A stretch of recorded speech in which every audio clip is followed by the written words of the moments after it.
Hello Onion Creekers, this is part 2 of a 7-part series on what I think are the key concepts to the fundamentals of the golf swing. And we started out with grip, talking about how important it was to hold the club properly. Now we're going to talk about alignment. Now when we talk about alignment, we generally talk about an imaginary thing we call the target line. It's very common for a golfer that knows his stuff in their pre-shot routine. They come back behind the ball and they hold the club up. They would even close their left eye and try to hold that club up over the ball and imagine what's called your target line. Then as you walk into the ball, you're supposed to set your feet, your hips, your shoulders parallel to the target line.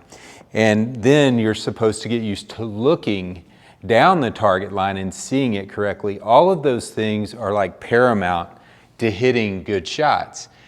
If you can get into that routine, it would be very helpful. When I was learning the game, Jack Nicklaus was a man, and he used what's called an intermediate target to set this up. So you would start out, you would imagine your target line from your ball to the target, and then he would pick something out right in front of his ball to aim his club at, because your club face has to be aimed at the target and be perpendicular to your line, which is your feet, your hips, your shoulders.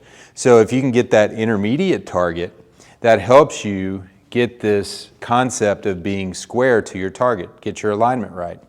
The second part about alignment has to do with ball position. If I'm straddling this orange alignment stick, it's very important that you know that your ball position has to do with leverage, and you want to make sure that you put the ball basically off of your left ear when you're hitting the ball off the ground. If you're hitting your driver, it'd be even further forward.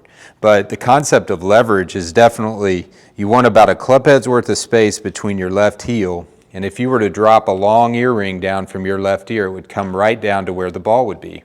So my setup in good ball position would have my hands in front of the ball and my head behind the ball.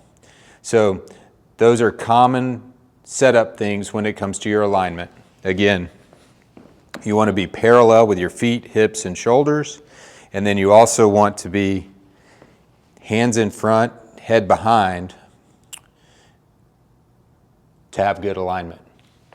I hope those tips help you when it comes to your setup, and look for part 3 in this series when we talk more about this in posture.